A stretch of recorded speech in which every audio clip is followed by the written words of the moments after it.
Vamos nessa, né? Boa noite, boa noite, boa noite às pessoas presentes.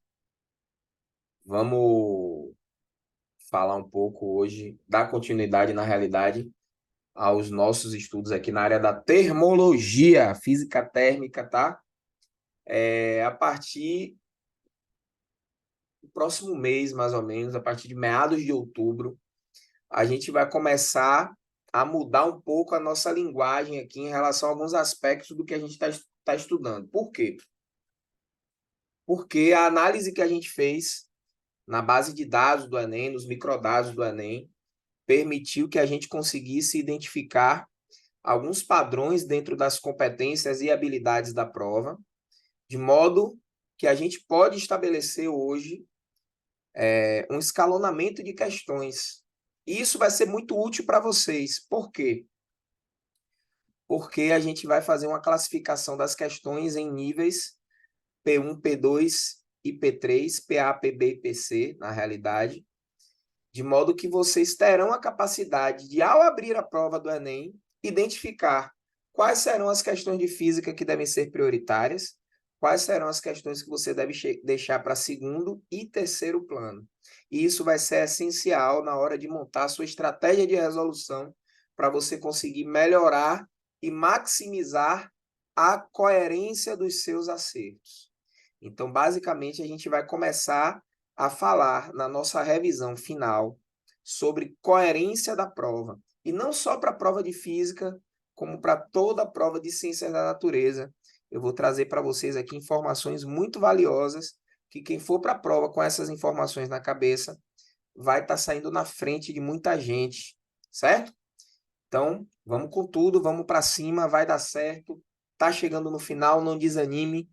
Tivemos um ano longo, duro, cheio de desafios, mas até aqui a gente tem conseguido superar todos esses desafios. Bom, pessoas, vamos continuar aqui, né? Eu já falei para vocês sobre o conceito de capacidade térmica, a gente já chegou a resolver duas questõezinhas na nossa aula passada.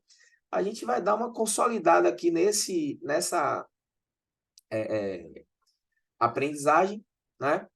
Então, imagine que eu tenho aqui dois recipientes, ambos estão a uma temperatura θ0, só que um recipiente tem uma quantidade maior de água, de um líquido, né? Pode ser água, pode ser qualquer outro fluido. Outro tem uma quantidade menor. O que é que eu vou fazer? Eu vou aquecer, vou fornecer calor para esses recipientes.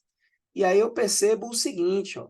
Eu percebo que o recipiente que tem a menor porção de água, ele consegue aquecer mais fácil. Ele aquece em menos tempo. Mas, professor, ele não aqueceu mais rápido, não? Não, ele não aqueceu mais rápido. Por quê? Porque se você parar para analisar aqui, ó, a nossa fonte de calor, a nossa fonte de calor é a mesma para os dois. Ou seja, significa dizer que a gente tem aqui a mesma potência térmica. Então, essa fontezinha de calor aqui, ela vai nos fornecer a mesma potência térmica. E aí, pessoal, para que ambos atinjam a variação de temperatura, a mesma variação de temperatura delta-θ, eu precisei de quantidades de calor diferentes. E isso é explicado pelo fato de que o corpo, a amostra do recipiente 2, ela vai ter uma maior capacidade térmica do que a amostra do líquido 1, certo? Então, a capacidade térmica a gente pode definir também como a tendência que o corpo apresenta de manter a sua temperatura, como se fosse uma inércia de temperatura, né? A gente pode calcular essa capacidade térmica fazendo a razão entre a quantidade de calor e a variação de temperatura. Unidade usual, caloria por grau Celsius, a gente já falou disso. Unidade do Sistema Internacional de Medidas, o Joule por Kelvin. Então, lembrando, calor, capacidade térmica é diferente de calor específico sensível. Enquanto que a capacidade térmica ela está associada ao corpo, o calor específico sensível é uma característica do material. certo?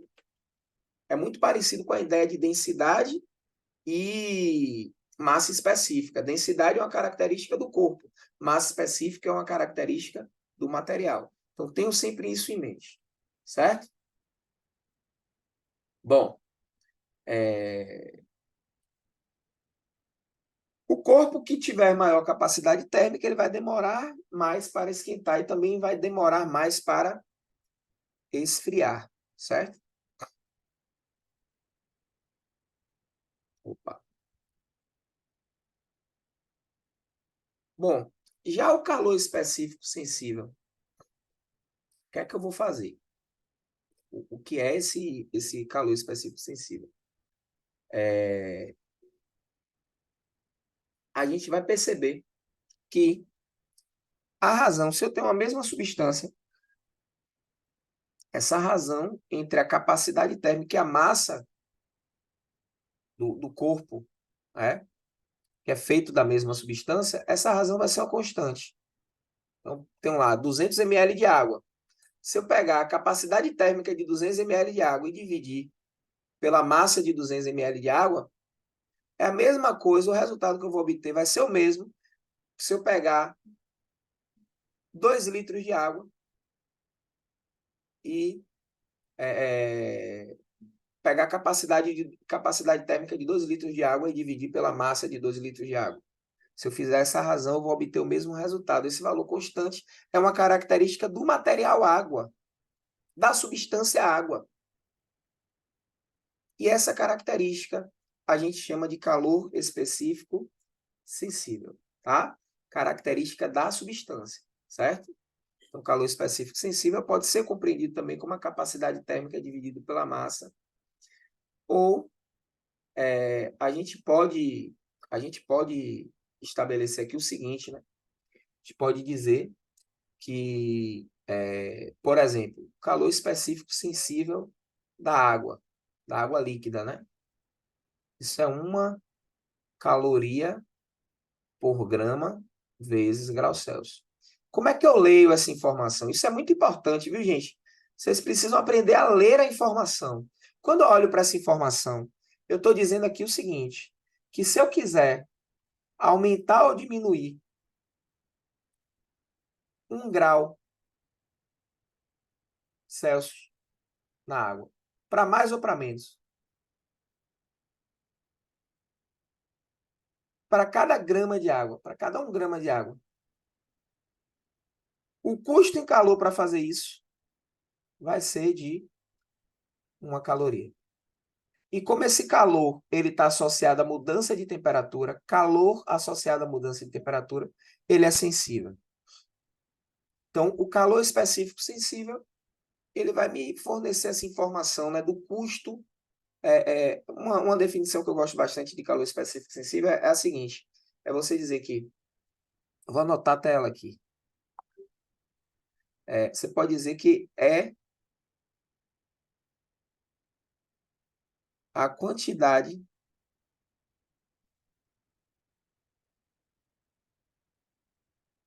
de calor fornecida ou retirada, tá, gente?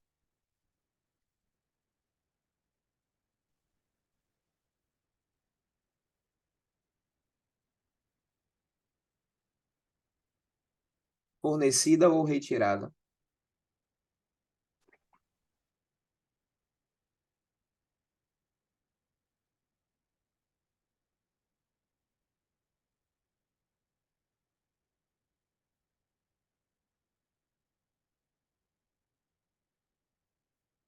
É,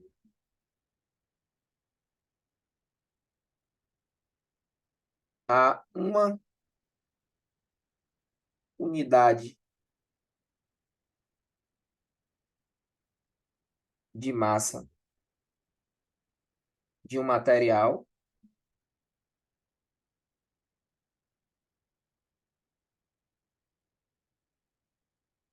ou substância,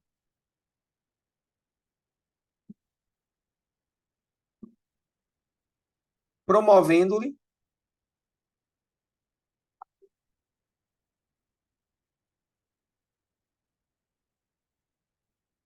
uma variação unitária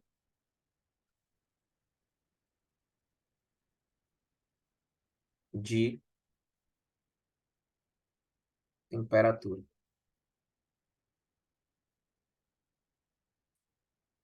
Então, eu gosto muito dessa definição de calor específico sensível. Tá? A calorimetria é um assunto muito importante, tem uma recorrência muito grande na prova do Enem. Tá aí alguns valores de calor específico. A água, né? 1 caloria por grama grau Celsius.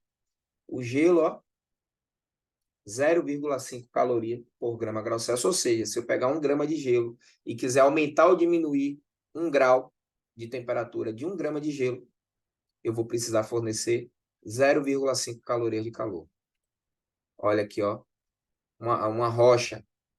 Se eu pegar 1 grama de uma determinada rocha e quiser aumentar ou diminuir 1 grau Celsius de temperatura, eu vou precisar fornecer, ó, 0,21 calorias de calor. Tá? Bom, a gente sabe que mais de 70% do nosso planeta ele é coberto de água, né? Só que a massa seca do nosso planeta ela está concentrada predominantemente no hemisfério norte, né? A parte seca, né? A parte suspensa, a parte que está acima do nível do mar, a predominância é no nosso hemisfério norte, né? A gente pode dizer que a capacidade térmica do hemisfério sul é maior do que a capacidade térmica do hemisfério norte, porque o hemisfério sul tem mais água. E a água tem um calor específico sensível muito grande, em comparação, por exemplo, com as rochas, né? Com o gelo. Então, é por isso que a gente pode afirmar isso aí, certo? Onde a capacidade térmica ela é maior, a amplitude térmica é menor. Onde a capacidade térmica é menor, a amplitude térmica ela vai ser maior, certo? O que é essa amplitude térmica? Vocês estudam isso na geografia. É a diferença entre a máxima e a mínima temperatura registradas no período. Geralmente isso é dado diariamente, né? Então, quando você vê no noticiário, o cara vai falar lá no noticiário da sua cidade. Hoje teremos, né, a partir da previsão do tempo. Hoje teremos, amanhã teremos um céu nublado com pancadas de chuva no final da tarde. Registraremos temperaturas mínimas de 17 graus e máxima de 23 graus. Então, qual foi a amplitude térmica daquele dia? 23 menos 17, 6 graus. Essa é a amplitude térmica. Em regiões próximas a oceanos, a grandes concentrações de água, nós temos uma amplitude térmica pequena. Então, a diferença entre a máxima e a mínima temperaturas registradas durante um dia, ela é pequena. Diferentemente do que acontece, né,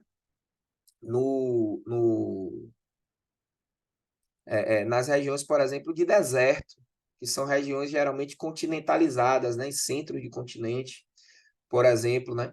Se vocês pesquisarem aí, o deserto do Saara, durante o dia, ele pode atingir temperaturas de até 50 graus Celsius. E durante a noite, você pode registrar até 4 graus Celsius de temperatura. Então, você tem uma amplitude térmica aí absurda, muito grande, né?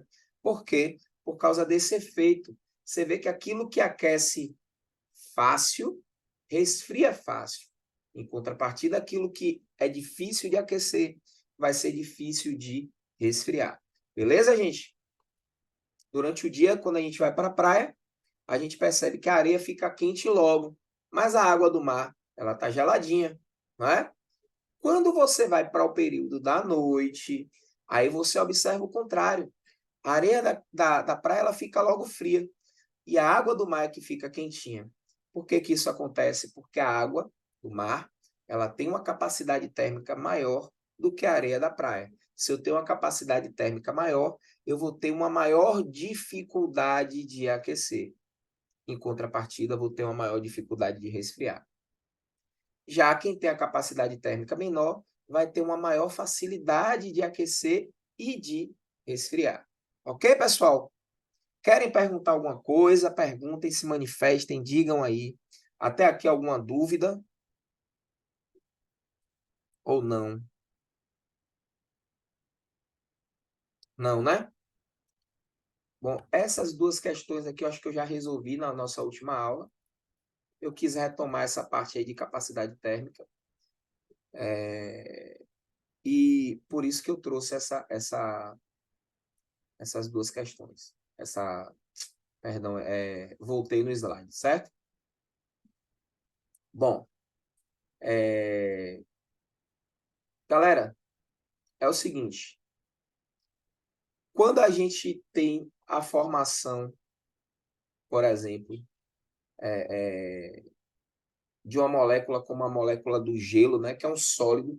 O sólido ele é caracterizado, na realidade, pela formação de retículos cristalinos, né? No caso do gelo, a gente tem essa formação dessas ligações assim que não são tão fortes, né? São essas chamadas pontes de hidrogênio, né? As pontes de hidrogênio. E aí o que é que acontece, né? O que é que acontece? A agregação molecular do gelo, deixa eu voltar aqui, se dá por conta desses retículos cristalinos. E isso faz com que o gelo ele entre no estado sólido. Essas pontes de hidrogênio elas vão favorecer isso. Bom, quando você começa a fornecer energia térmica na forma de calor, o que é que acontece? Na medida em que você começa a fornecer essa energia térmica na forma de calor, você começa a romper essas pontes de hidrogênio.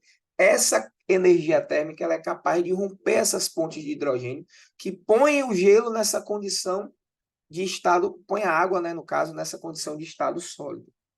Então, quando o calor ele está gerando esse efeito, o que é que acontece? A gente vai dizer que para essa situação, o calor envolvido ele é chamado de calor latente. No caso do vapor, do vapor, a gente vai perceber que o grau de liberdade das moléculas vai ser maior ainda. Então, não vai restar nenhuma ponte.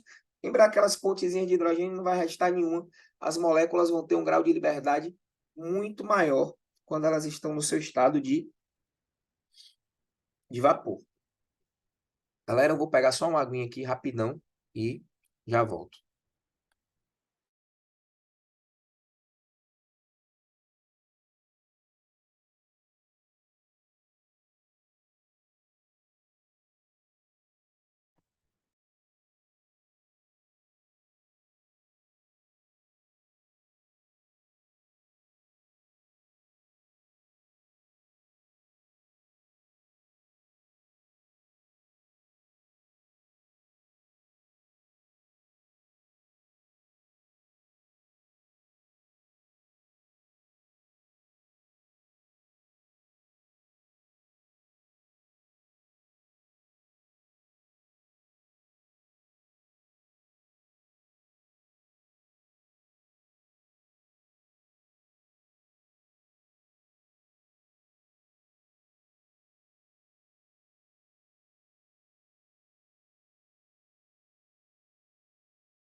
Voltei.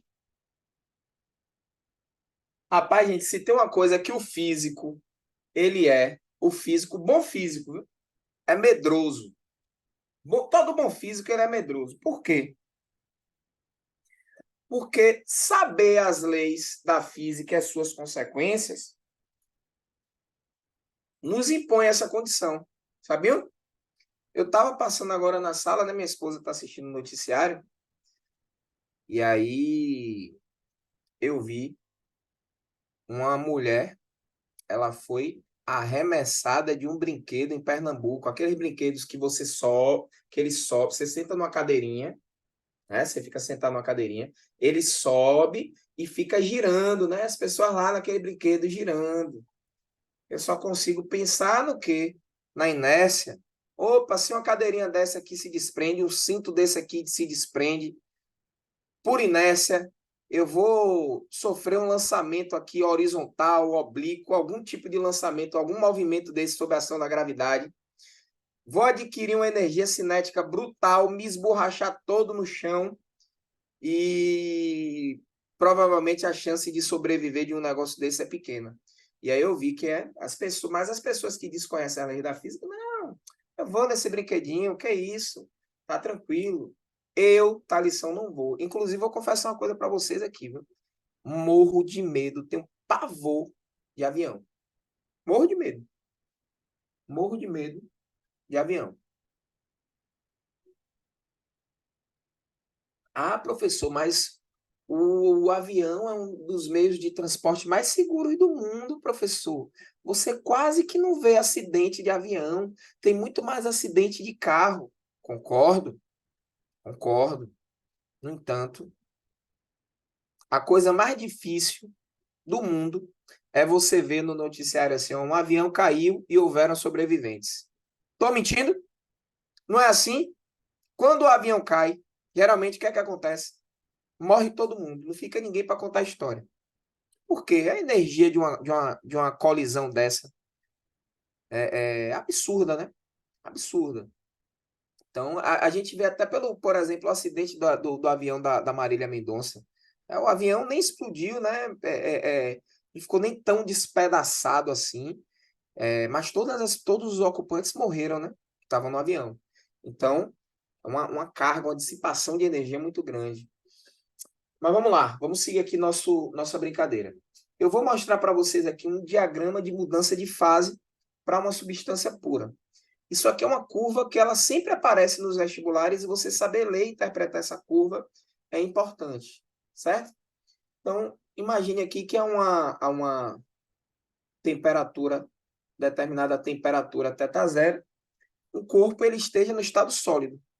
Aí o que é que eu vou fazer, pessoal? Eu vou aquecer, eu vou variar a temperatura desse corpo. Para isso, eu vou fornecer a ele uma determinada quantidade de calor sensível, porque é o calor associado à variação de temperatura. E aí, o que é que vai acontecer, gente? Esse corpo ele vai atingir a temperatura em que ele se torna apto a mudar de estado físico.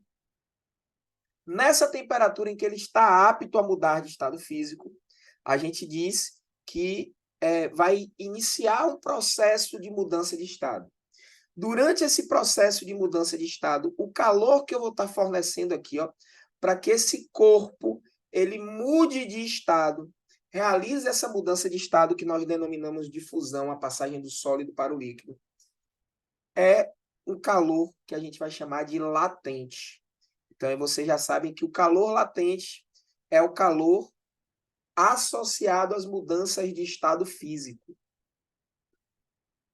Cafezinho, viu, gente? E professor, Oi? se a gente, por exemplo, fosse tentar descobrir qual é o tipo de calor que está no gráfico, onde tivesse a parte assim, não é bem equilíbrio que está reta, assim, a linha, sabe? Está constante, seria Isso. a parte do calor Falar. latente? A parte em que a temperatura está constante, o calor é latente. Por quê? Porque assim, na calorimetria, na física, para o ensino médio, a gente trabalha da seguinte forma: ou tem mudança de temperatura, ou tem mudança de estado físico. Os dois não rola. Então, enquanto estiver mudando o estado físico, a temperatura permanece o quê? constante. Enquanto estiver mudando a temperatura, o estado físico permanece o quê?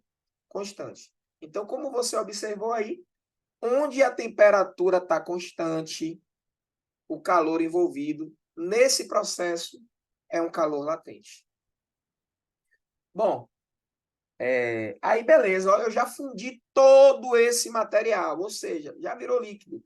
Já virou líquido, eu vou continuar fornecendo calor. Só que esse calor agora não vai mais implicar numa mudança de estado físico. Esse calor agora vai voltar a fazer com que a temperatura do material varie. Então, o que é que vai acontecer aqui? Eu vou ter calor sensível novamente. Mas veja, ó, que agora eu atingi uma temperatura crítica, segundo a qual eu não consigo mais aumentar a temperatura desse material no estado líquido. O que é que vai acontecer agora? Agora, esse material ele vai mais uma vez mudar de estado físico. E aí agora eu estou passando do líquido, do estado líquido, para o estado de vapor. Essa mudança de estado físico do líquido para o vapor, a gente chama de vaporização, certo?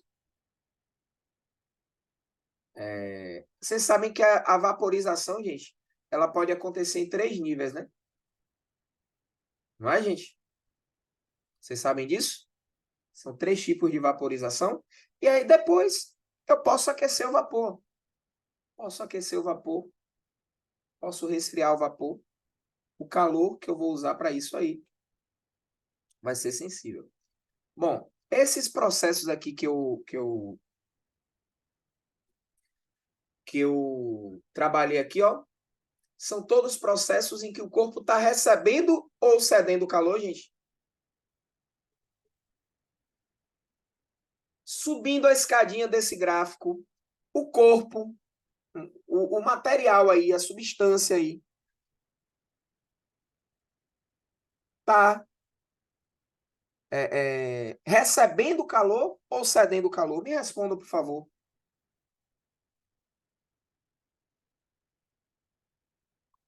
Bora, gente. Recebendo. Obrigado, Mirela, né? Não é Mirela? Isso. Já tô gravando a voz já, tá vendo, Mirela? Bom, exatamente, Mirela. E como é que a gente chama? Tem um nomezinho, Mirela, que a gente atribui a esses processos em que o corpo material está recebendo calor. Como é o nome desse processo? Endotérmico? Como? Endotérmico? Perfeito, endotérmico. É um processo endotérmico. Então, veja que do iniciozinho do nosso gráfico até o topo, subindo a escadinha, esse gráfico parece uma escadinha.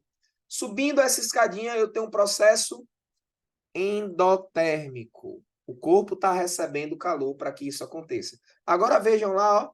Vejam lá, que eu vou começar a voltar, ó.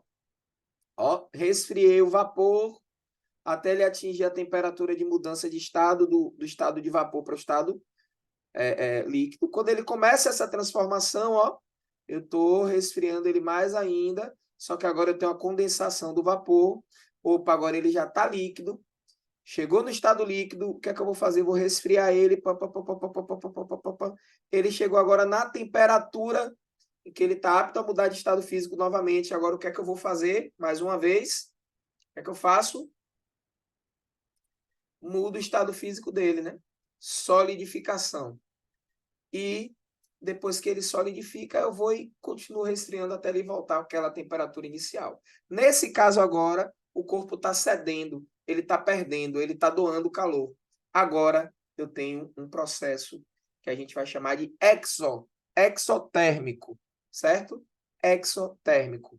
Exo, ele está liberando, está saindo, ó. Exo significa sair, certo?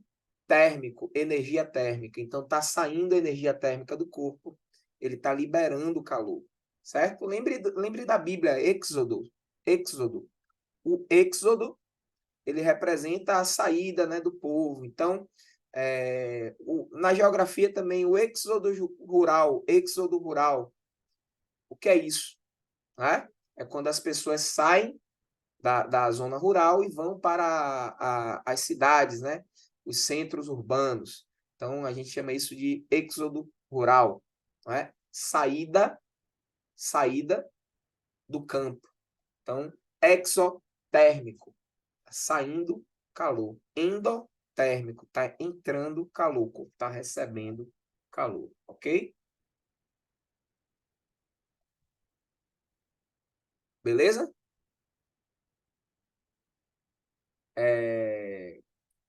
Vocês já viram esses prefixos, gente? Decorar esses prefixos, o significado deles tem muito valor, né? Por exemplo, uma pessoa que é um odontologista, que ele é especializado em endodontia.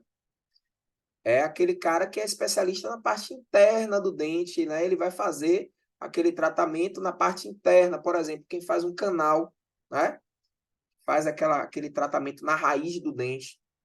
É um endodontista. Endodentista, no caso, né? Mas tem um exo também, que é aquela pessoa que é especialista em extrair, né? Fazer a cirurgia dos sisos. Tem um exo também que tem essa especialidade. Então, esses prefixos, você saber esses prefixos, isso é fundamental para que você consiga entender as nomenclaturas que são usadas, certo? Vou fazer esse diagrama aqui, o mesmo diagrama para a mudança de fase da água pura. Então, tenho ali inicialmente, ó, gelo a menos 10 graus Celsius. Opa, perdão. Aqueço, agora eu tenho um gráfico de temperatura em função do tempo, certo? Aqueço esse gelo de menos 10 até 0. Aí o gelo já está apto para fundir. Vou continuar aquecendo. Então, nessa primeira parte, eu tenho calor sensível. Nessa segunda parte agora da fusão, gelo mais água. No final, né, no início aqui desse gráfico, nesse pontinho aqui, ó, eu tenho gelo somente. Eu tenho somente gelo. No final aqui, eu tenho só água. No processo, eu tenho gelo mais água. Continua aquecendo, ó, estado líquido, água no estado líquido. A temperatura que a água está apta para mudar de estado físico, temperatura de vaporização, 100 graus Celsius. Variei minha temperatura aí. Vou seguir o baile. Opa, vaporizei a água. Aí agora, acima de 100 graus Celsius, eu estou aquecendo o vapor, certo? Então, a gente tem aí a nossa curva, o nosso diagrama de fases, né? O diagrama de mudança de fase, não é o diagrama de fases, isso não é diagrama de mudança de fase. Ou curva de aquecimento, tá, gente? É a mesma coisa da água. O diagrama de fase é uma coisa diferente.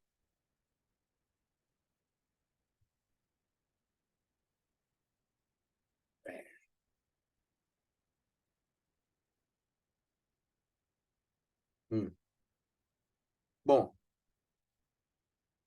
por que é possível a gente ferver água em um copinho de papel?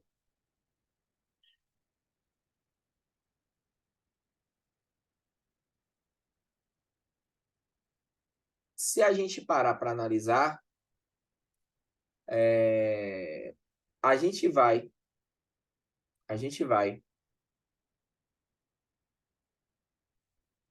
quando a gente estiver aquecendo isso, esse experimento, inclusive, viu, gente? É um experimento que eu faço, não com papel, mas eu faço com um balãozinho. Na realidade, eu não sei se vocês viram, eu vou mandar para vocês um vídeo que eu gravei no meu canal no YouTube. Eu tenho canal no YouTube, mas eu abandonei essa ideia de canal no YouTube, pessoal. E a galera não gostava muito dos meus vídeos, não. E aí eu comecei a desanimar. Mas teve um vídeo que eu recebi tantas pessoas me mandaram esse vídeo. Tantas pessoas me mandaram esse vídeo. Que eu peguei e digo, não, vou gravar um vídeo e vou botar no meu canal no YouTube. Porque não é possível que tenha tanta gente.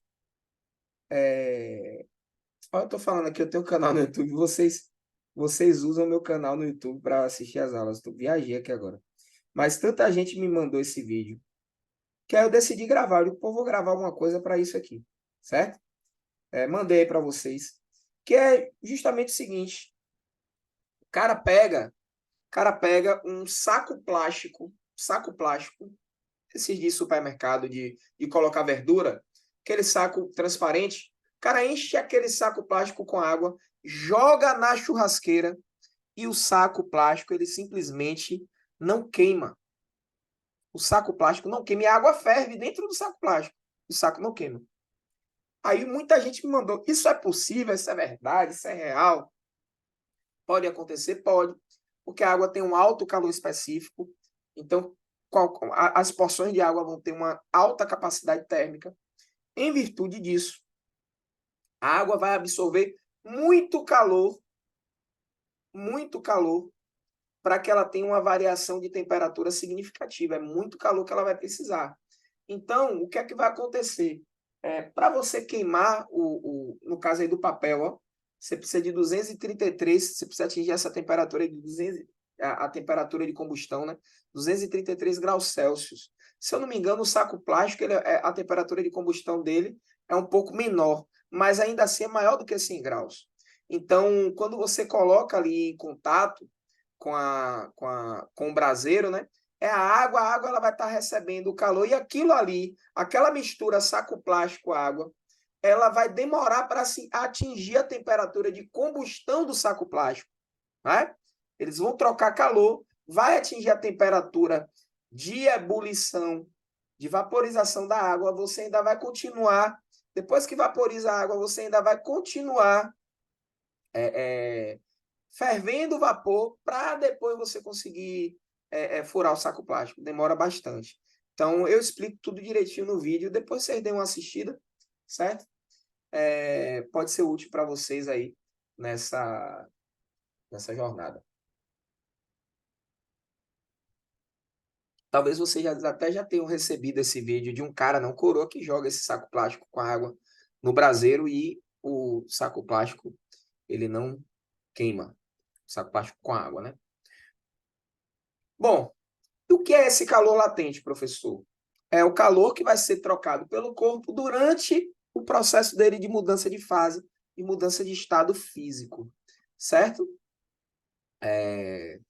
A gente vai ter um calor latente da mudança de fase ou calor latente específico de mudança de fase, é a mesma coisa, certo? E ele vai ser o calor característico da mudança de fase de um material ou substância, certo? Então, esse calor latente L da mudança de fase vai ser dado pela razão entre a quantidade de calor latente e a massa do corpo que está mudando de fase, certo? Então, é assim que a gente determina esse calor latente de mudança de fase. Bom, quando a gente passa ali o M para o outro membro, multiplicando, a gente tem a expressão do calor latente, né? Então, a quantidade de calor latente, ou seja, a quantidade de calor fornecida para que uma determinada amostra de um corpo ela mude de estado físico, é dado pelo produto da massa desse corpo, pelo calor latente de mudança de fase, ou calor específico latente da mudança de fase do material ou da substância, certo? Bom,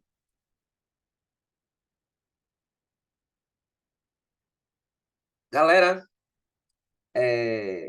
a gente chegou aqui agora nos objetivos que a gente tem para a calorimetria. Mas vamos continuar aqui agora, porque até aqui esse estudo tem que fazer muito sentido para você, tem que estar organizado na sua cabeça. Então, até aqui, o que é que foi que nós fizemos em termos conceituais? E eu gosto de explorar esses conceitos, gente, porque esses conceitos eles são cobrados geralmente nas questões P1. E aí eu costumo dizer, tem um ditado que eu gosto muito, que tem gente que engole um boi e se engasga com mosquito. Vocês conhecem alguém que é assim, gente? Conhecem? Deixa eu ver quem é que está aqui hoje. Ana Júlia, Enzo, Flávia, Luna. Ver se eu consigo descer mais aqui. Deixa eu... Todo mundo que está aí hoje.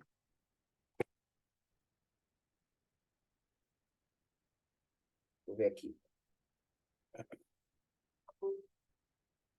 Pam, pam. Luna, José Rodolfo, Juliana, Mirela, Tailane, Vitória. Bom, gente,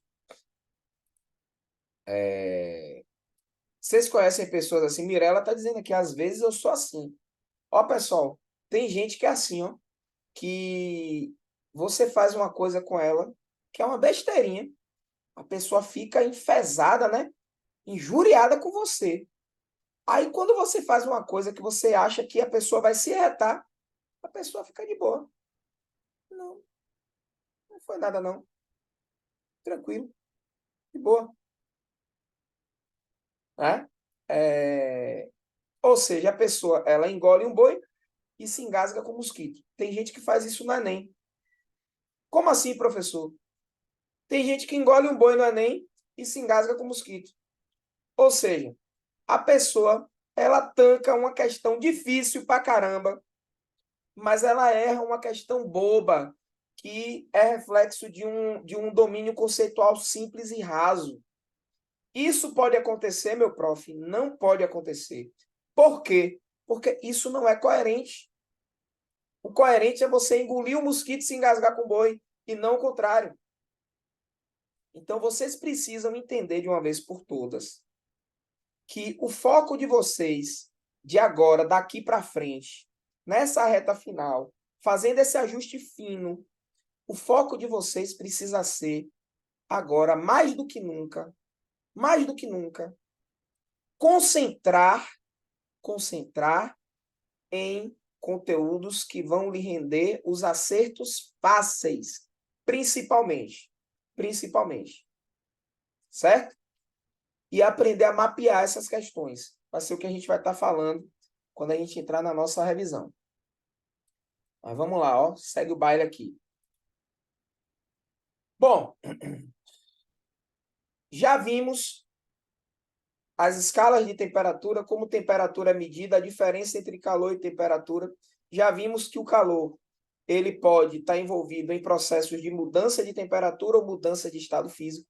Agora a gente vai ver quais são as formas que o calor ele se propaga. Então, a gente vai visualizar aqui esse conteúdo, preste atenção, de 2009 para cá, é o conteúdo mais recorrente de termologia no Enem. Curiosamente, se a gente pegar toda a base de dados do Enem, desde 2013, todos os anos caiu uma questão envolvendo formas de propagação do calor. Certo? E tem algumas coisinhas aí, gente, ó. Tem algumas coisinhas aí que vão ser marteladas, vão ser batidas. Eu não sei se vocês viram nos noticiários recentemente, mas é uma discussão que já está na comunidade científica há bastante tempo. Começou a tomar proporção agora, né? Mas já se fala na comunidade científica há algum tempinho, que é o seguinte: nós passamos da fase do aquecimento global. Quem já viu isso aí? Quem já viu no noticiário, na internet, algo sobre esse tipo? Nós passamos no nosso planeta da fase do aquecimento global, entramos na fase agora da ebulição global. Entramos na fase da ebulição global. Estamos nessa fase de ebulição global, certo? Inclusive, eu recomendo que vocês aí, ó, se apropriem dessas coisas, viu, gente? Inclusive, redação. Já escreveram alguma redação sobre esse tema? Envolvendo isso aí? Já fizeram leituras sobre os tratados de redução de emissão de gases, de redução de desmatamento? Vocês já leram sobre esses tratados? Importante vocês fazerem essas leituras. Quem se recusou, né? A gente tem aí, por exemplo, que as duas grandes potências econômicas mundiais se recusaram, né, a assinar esse tratado. China e Estados Unidos, né? Os tratados de redução de emissão. Então, existe todo um movimento geopolítico na Organização das Nações Unidas para que a gente consiga mitigar esses efeitos, né? Porque voltar atrás não tem mais como. Nesse estado de ebulição global que a gente se encontra, não tem mais como voltar atrás. Então, a gente precisa agora trabalhar uma contenção de danos. Esse é o objetivo agora da ciência, né? Está lutando para isso.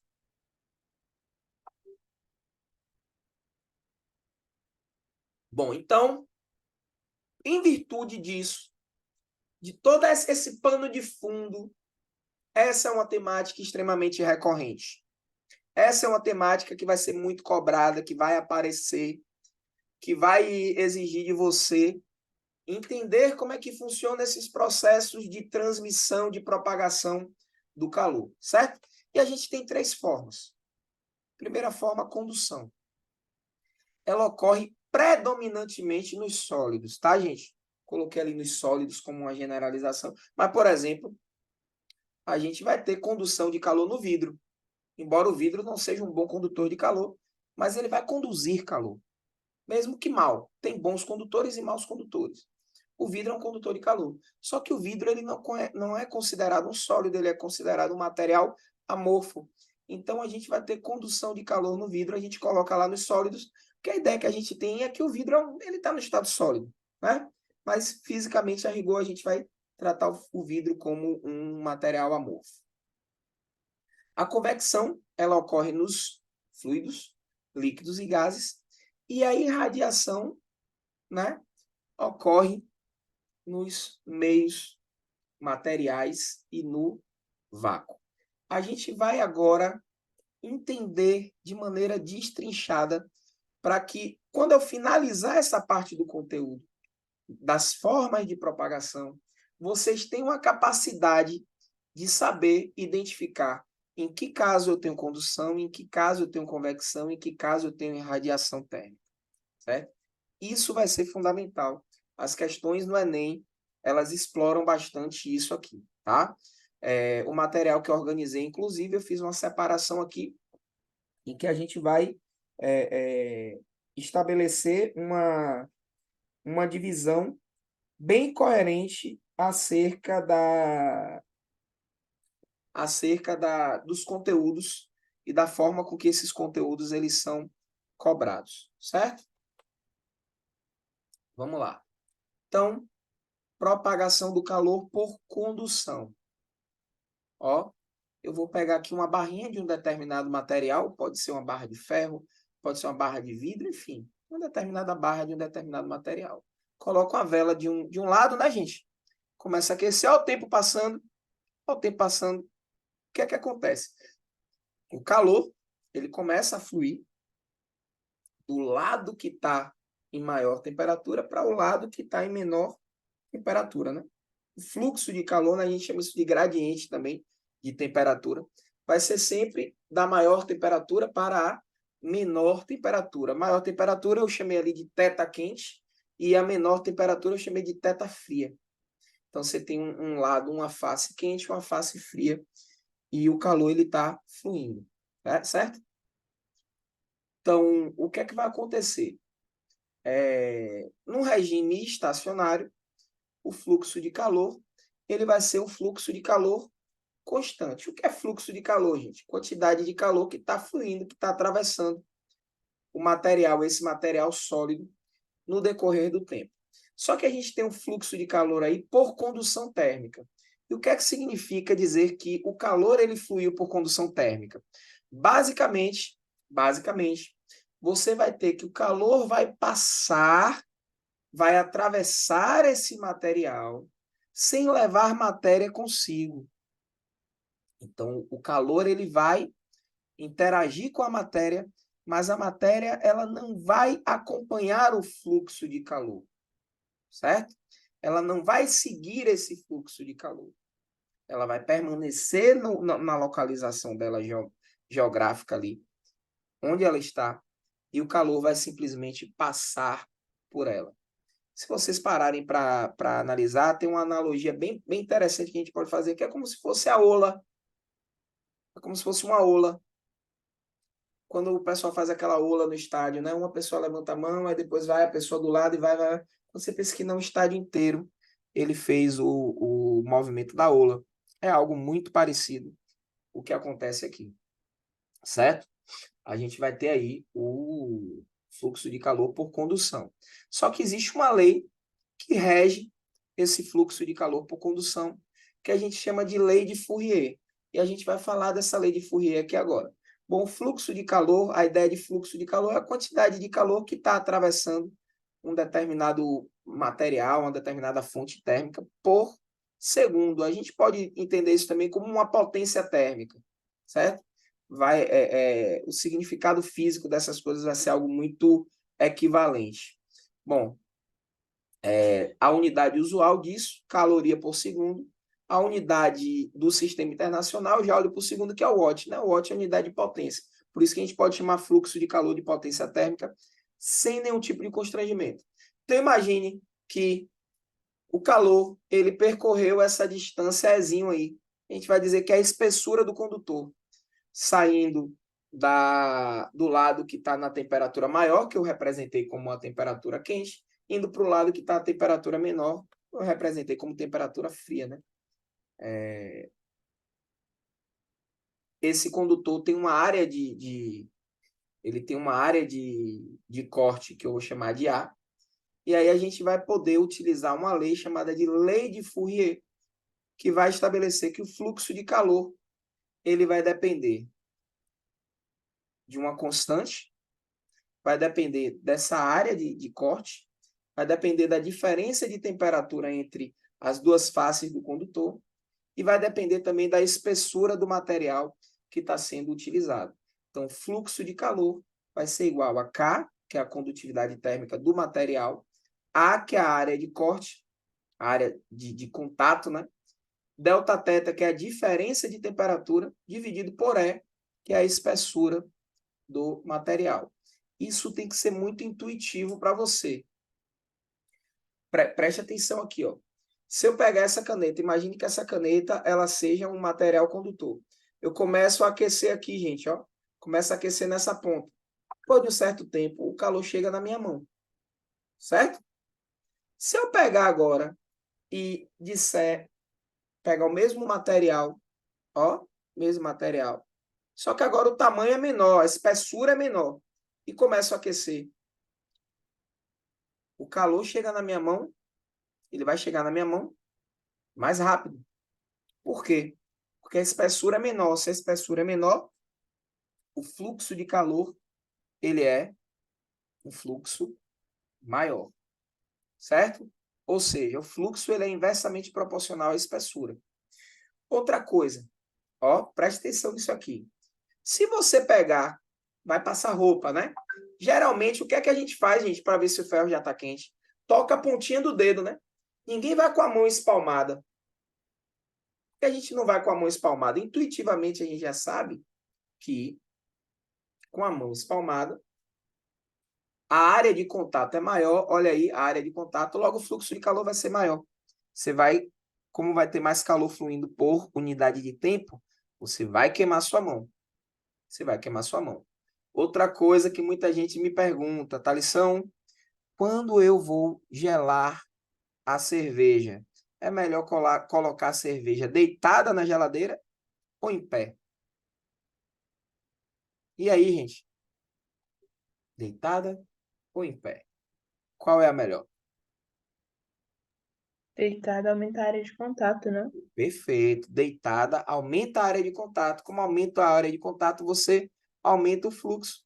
Você faz com que aquela latinha, aquela garrafa, ela perca calor mais rapidamente, certo? Então, aqui a gente pode falar de rapidez porque a gente está falando de fluxo. Estamos fazendo referência ao fluxo, certo? Então, quanto menor a espessura, maior o fluxo. Quanto maior a área, maior o fluxo, certo? A gente vai poder estabelecer dessa forma. Olha lá, ó, peguei o mesmo material, ó, intervalo de tempo bem menor, eu consegui fluir a mesma quantidade de calor. Logo, o fluxo de calor ele foi maior no segundo exemplo do que no primeiro exemplo. A gente chama aqui, gente, ó, essa equaçãozinha aqui, vamos chamar essa equaçãozinha aqui, faz de conta que desceu.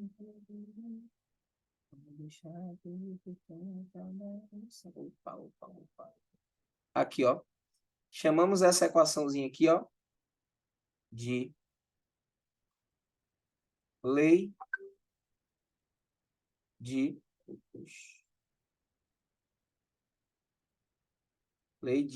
Fourier. Lei de Fourier. Certo? Bom, por convecção, como é que vai funcionar? Na convecção, enquanto na condução, o calor passa pelo material, geralmente no estado sólido, e esse calor, ele não leva a matéria consigo, ele só faz atravessar o material. Necessita da matéria, necessita do meio material na condução. Na convecção também necessita da matéria. Só que nesse caso, a matéria ela acompanha o fluxo de calor. Devido ao quê? Devido à ação da gravidade. A gente vai ter que a região inicial do fluido que está em contato com a fonte térmica, com a fonte de calor, ela vai apresentar menor densidade. Como ela vai apresentar menor densidade, ela tende a subir. E o calor vai tender a acompanhar esse fluxo. Certo? Eu não sei se vocês já repararam, quando você ferve uma água, começa a borbulhar no meio. Por quê? O que é que está acontecendo nesse processo de aquecimento? Você tem o aquecimento por convecção térmica. A região central, que está em contato com a chama, vai ser onde as moléquilas vão estar mais agitadas, maior temperatura, menor densidade, vai subir pelo meio, e já que está subindo pelo meio, as que estão com menor temperatura, mais densas, vão descer pelas laterais. Ó. Então, ó, esse movimento sobe pelo meio, desce pelas laterais. Certo? Então, o que é que a gente percebe? Na brisa do litoral, a gente observa bastante essa convecção. O que é que acontece? A gente tem, durante o dia, a Terra está mais quente, né? Maior temperatura que o mar. E aí, o que é que acontece? O ar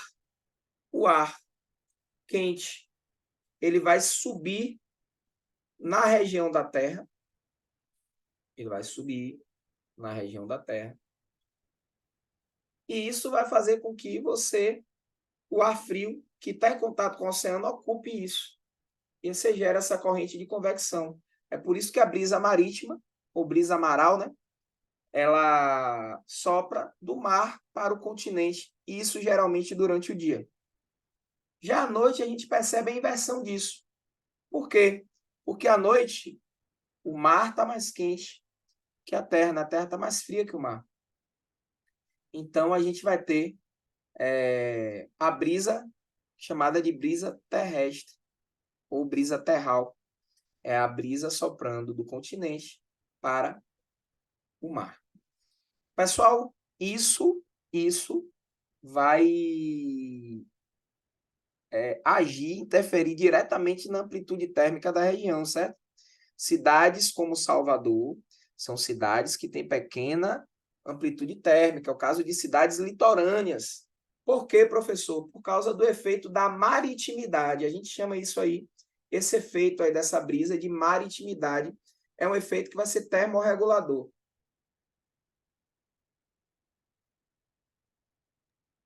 Professor, Oi.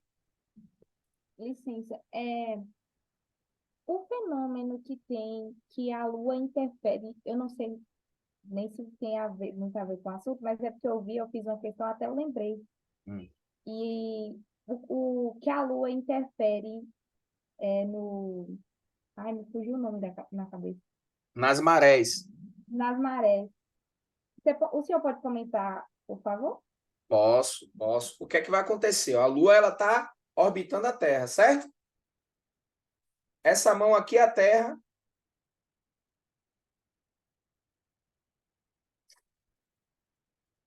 Esse bocal de caneta aqui é a Lua. Está orbitando a Terra, beleza? Girando em torno da Terra. Aí o que é que acontece? Ó? Onde a Lua ela está... Se a Lua está para esse lado aqui, para essa face da Terra, está voltada para essa face aqui da Terra, nessa região aqui, ela está mais perto do oceano que está nessa região do que está do outro lado aqui, ó. Então, o que é que vai acontecer? Como ela está mais próxima e a Lua ela atrai gravitacionalmente a Terra, a atração gravitacional ela é mútua. Se A atrai B gravitacionalmente, B também atrai A gravitacionalmente. Então, o que é que a Lua está fazendo? Ela está puxando o oceano para ela. Ela está puxando o oceano. Quando ela está puxando esse oceano, você vai observar nessa região que está voltada para a face da Lua, uma maré alta, que a Lua está puxando a maré. E aí, como você tem a maré alta nessa região, nos outros lugares em que o mar recuou para formar a maré alta de um lado, você tem que recuar ao mar do outro. Você vai visualizar a maré o quê? A maré baixa. Então, a Lua ela exerce uma atração gravitacional que vai proporcionar isso. E a gente, durante o dia, vai observar isso acontecer 4 vezes. É por isso que a gente tem alternadamente, durante 24 horas, 2 marés altas e 2 marés baixas. E elas se intercalam aproximadamente no intervalo de tempo de 6 horas, a duração de uma para outra. Ok? Sim, consegui entender. Bom, no refrigerador também a gente observa isso, né? A gente vai perceber o seguinte, ó, que o congelador, o evaporador, nós chama de evaporador, essa parte de cima do congelador, evaporador é a mesma coisa. Essa peça, ela sempre fica na parte de cima. Por quê? Porque o ar frio, ele desce e o ar quente, ele sobe. E aí a gente vai gerar a chamada corrente de convecção para poder resfriar o refrigerador. Beleza? Então, por isso que geralmente o congelador é na parte de cima e não na parte de baixo. Aí E você professor, aí você vai me perguntar assim, professor, tem geladeira que o congelador é embaixo e em cima não tem congelador. Essas geladeiras, gente, elas têm um sistema de refrigeração individual para cada compartimento. Então, o que é que vai acontecer? Naquela parte de cima, que é só para resfriar, tem um sistema de refrigeração próprio, que é independente do sistema de refrigeração daquela parte de baixo, que é só freezer, que é para congelar, tá? Então, essas geladeiras aí, o que acontece é isso. Diga, pode perguntar. eu ia perguntar exatamente isso. Tem gente que tem a geladeira. Essa geladeira é cara, é chique. Geladeira de rico, de artista, de influenciador digital. Como o Enem é um exame popular, então provavelmente a gente vai visualizar isso na, na em geladeiras chamadas linha branca, né? Essas geladeiras mais simples.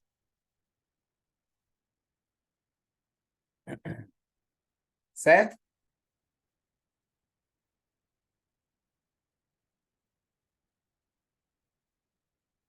Bom, pessoal, meu povo, o que é que acontece? Quando a gente tem um problema de poluição muito elevado, o que é que vai acontecer? A gente vai formar uma coisa, a gente vai formar uma coisa chamada de ilhas de calor, certo? Essas ilhas de calor, elas vão acabar retendo o calor nessas camadas gasosas. E aí o que é que vai acontecer? A gente vai ter a gente vai ter um problema generalizado na temperatura de determinados lugares, cidades. E isso é muito mais acentuado, pessoal, pelas construções, pelas edificações também, viu? Muito cimento, muito cimento. É por isso que muitas cidades hoje, elas estão reformulando o seu PDDU. Quem sabe o que é um PDDU? Quem sabe aí o que é um PDDU? É o Plano Diretor de Desenvolvimento Urbano, acho. Perfeito, perfeito. O que é que acontece? Muita cidade está reformulando seu PDDU para limitar as áreas construídas de novas edificações. Então, por exemplo, eu estava vendo aí um terreno numa região aqui, perto daqui de Salvador, região de praia aqui, comprar um terreno para construir uma casinha e tal. E aí o terreno de 1.000 metros quadrados. Tem 1.000 metros quadrados. Só que no contrato de compra do terreno, tem lá escrito que, de acordo com o PDDU da cidade de Camaçari, que é onde está o terreno, né, localizado, o município ao qual o terreno pertence. Nesse terreno, eu só posso ter uma área construída de 40% do terreno. Ou seja, eu tenho que manter uma área verde de 60%, que é a área não construída. Que eu posso colocar, fazer um jardim, colocar uma piscina, posso fazer isso? Posso. Mas eu não posso ter casa, eu posso ter concreto. Então, eu poderia construir, por exemplo, assim, uma casa de 400 metros quadrados nesse terreno de 1.000 metros quadrados. Os outros 600 metros quadrados, eu tenho que conservar essa área verde. Porque isso aí é potencializado pela poluição, né? Embora a inversão térmica seja algo natural, mas essa concentração de gases poluentes faz com que o ar frio ele seja empurrado cada vez mais para as partes mais baixas, né? E isso vai gerar o que a gente chama de inversão térmica. A inversão térmica, embora seja natural, ela pode ser potencializada pela ação antrópica. Ou seja, pessoal, ação antrópica significa dizer que é a ação de quem? Do ser humano. Perfeito. Bom, agora a propagação do calor por irradiação. Já vimos condução, agora vamos ver a irradiação. É a propagação do calor por meio de ondas eletromagnéticas, certo, gente? Predominantemente na faixa do infravermelho. Então, quando a gente estiver falando de propagação de calor por irradiação, tenha em mente as ondas de calor infravermelho, certo? E quando é que a gente vai perceber? Quando a gente está perto de uma fogueira, a gente percebe isso de maneira mais evidente, certo? Quando a gente sente o calor do sol na pele, né? Você está tomando lá um solzinho, você percebe, você sente o calor do sol na pele. Embora o que queime a sua pele não seja o infravermelho, tá, gente? O que é que estimula a produção de melanina na pele? Hein, gente? Quem sabe?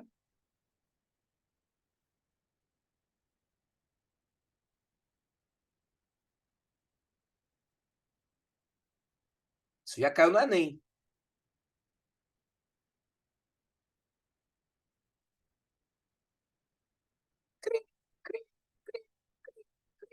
É um tipo de onda? É. É Gente, ultravioleta? ultravioleta. O protetor solar protege contra o quê? Raiz UV. Tem que pensar no dia a dia, no cotidiano, ó, tem que se sair dessas encruzilhadas. Ó, eu uso protetor solar, professor, eu tenho certeza que tem gente aqui que é que nem minha esposa. Minha esposa tem um protetor solar que é para o rosto, só para o rosto. Um dia a gente estava indo na praia, gente, é um vasinho desse tamanho aqui, o protetor dela do rosto. Desse tamanho aqui, piquititico. Caro, caro, que eu tô até falando baixo aqui, porque é para ela não ouvir. Caro pra caramba, meu, um negocinho assim pequenininho, que é só para passar o protetor solar no rosto. E minha esposa não é que nem eu, não, que eu só uso protetor solar para ir para praia. Minha esposa usa protetor solar todo dia quando ela sai de casa.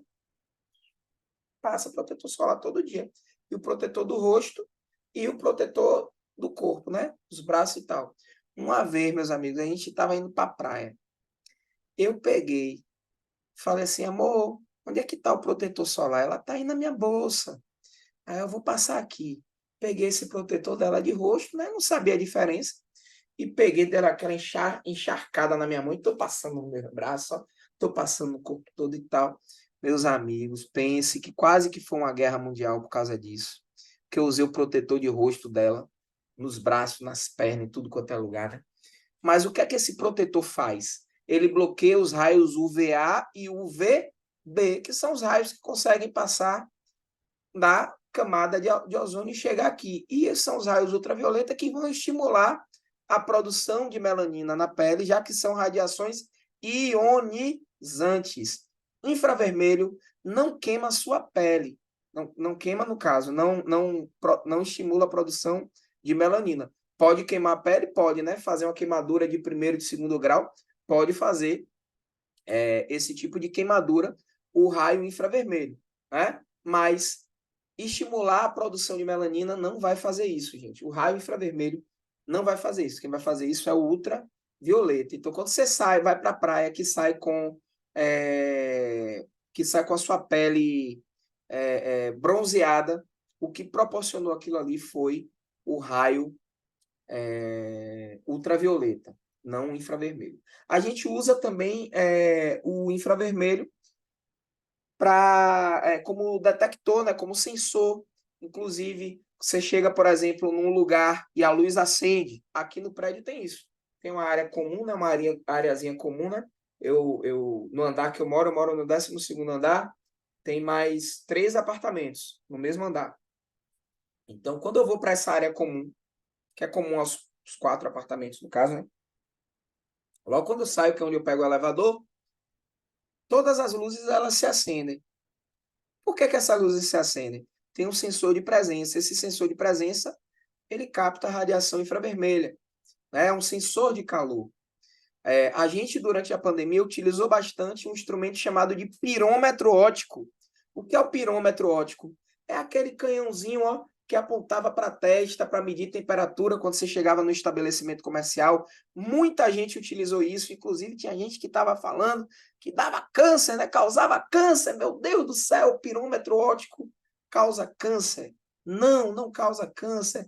Isso é fake news, certo? Aquilo ali é um sensor que ele capta a radiação infravermelha, ele não emite, ele capta. Ah, professor, mas sai uma luzinha. Gente, aquela luzinha ali é para apontar, é como se fosse uma mira, para mostrar onde você está apontando, para você apontar para o lugar certo.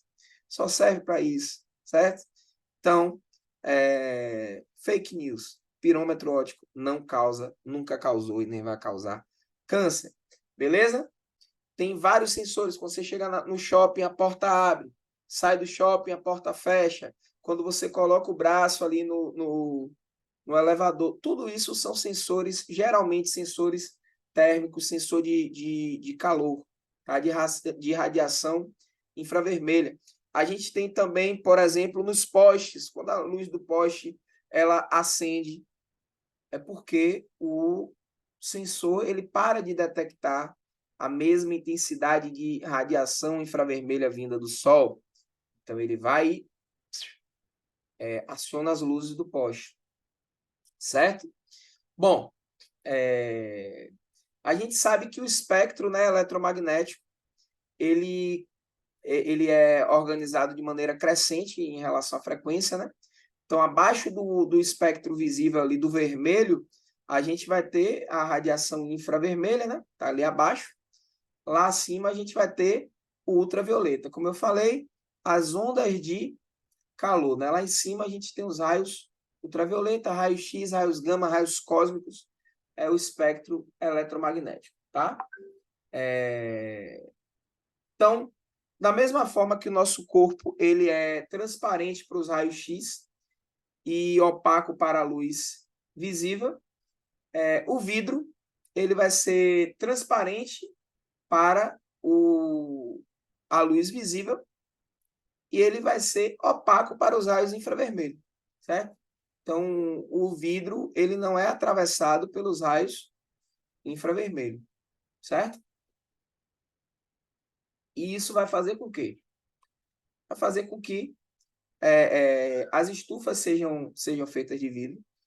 O interior de um carro fechado que é exposto ao sol, ele fica muito quente, porque o calor ele não consegue sair ali, né? Tanto é que, quer dizer, não é que não consegue sair, que a gente dá a ideia de como se o calor tivesse estacionado. É por isso que a energia térmica não consegue sair, já que calor é energia térmica em trânsito. Quando você deixa o carro ali parado no sol, né? A energia térmica ela fica retida ali. Por quê? Porque essa radiação infravermelha ela não consegue atravessar o vidro. Beleza? Bom, então essas são as 3 formas de transmissão do calor, gente. A gente vai ter transmissão por condução, por convecção e por irradiação. Essas são as 3 formas de propagar. Vocês perceberam que eu dei bastante exemplos de condução, de convecção e de irradiação? Por que que eu fiz isso? Por que que eu dei muitos e tantos exemplos dessas coisas? Porque, pessoal, isso é uma coisa muito recorrente no Enem. Isso é algo que tem uma aplicabilidade muito, muito, muito, muito grande. Então, é por isso que a gente tem muito repertório para falar sobre esse conteúdo. Esse conteúdo vai render bastante repertório. Por quê? Porque isso cai por demais. Bastante. Cai no Enem não, gente. Isso despenca. Esse ano, com certeza, vai ter uma questão abordando alguma coisa dessa aqui que a gente falou, algum exemplo desse aqui que eu dei, que são exemplos clássicos, e você só vai errar se você quiser, porque provavelmente essa questão vai ser uma questão P1, viu? Vai ser uma questão fácil, que a maioria vai acertar. Você e a torcida do Flamengo vão acertar essa questão, e é coerente que você acerte. Por isso que tem que ser prioridade para você.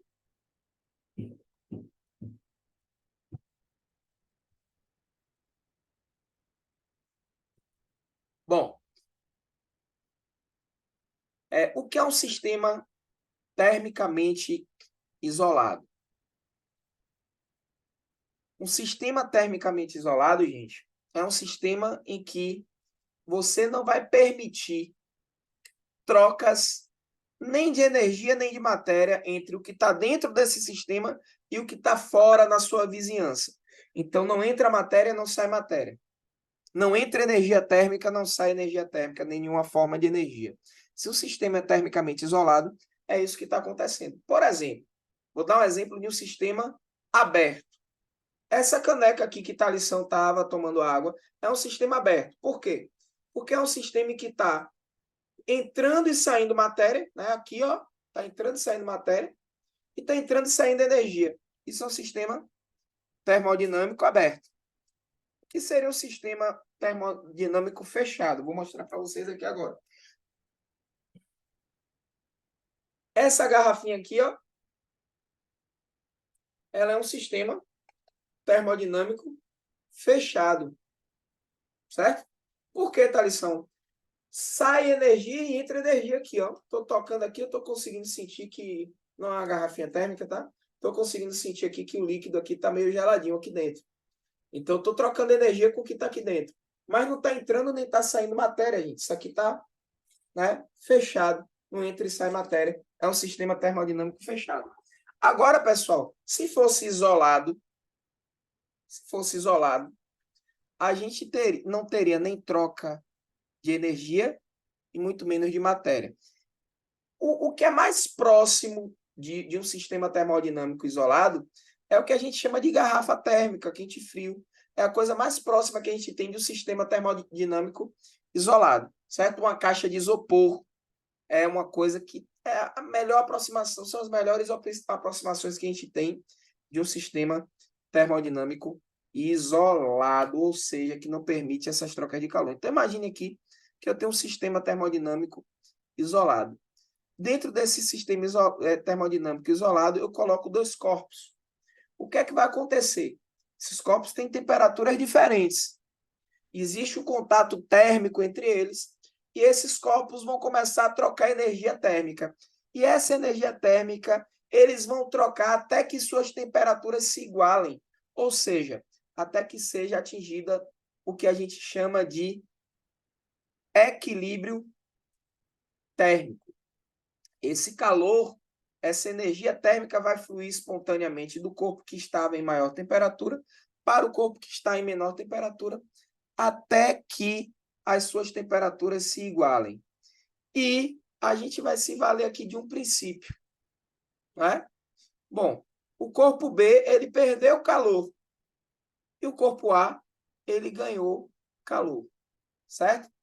Os corpos que constituem esse sistema termicamente isolado, eles trocam calor entre si.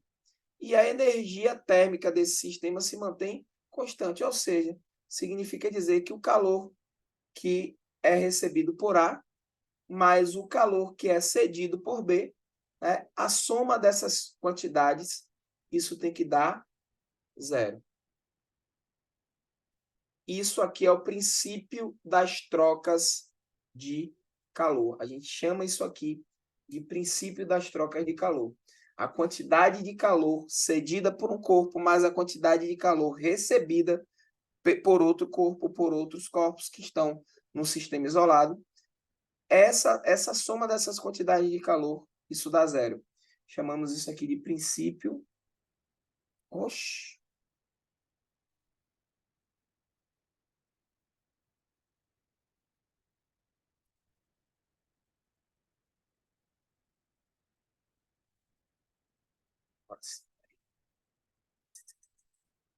Canetinha, canetinha. Então, chamamos isso aqui, canetinha, canetinha. Pronto. Isso aqui é o princípio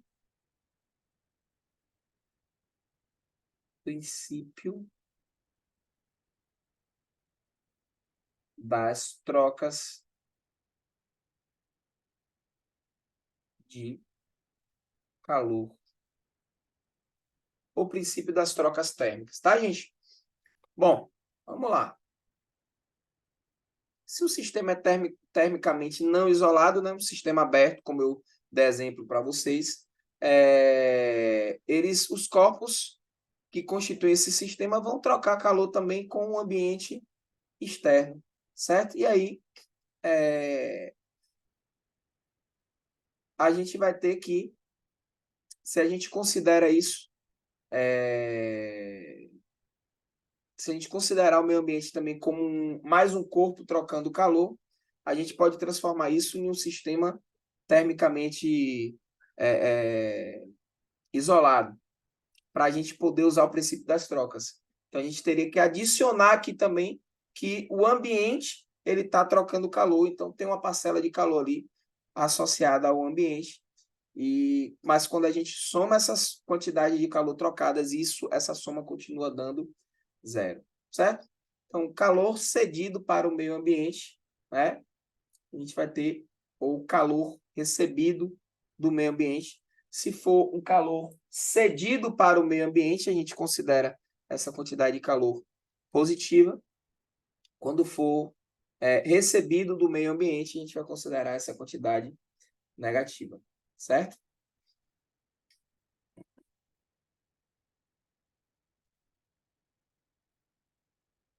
Bom,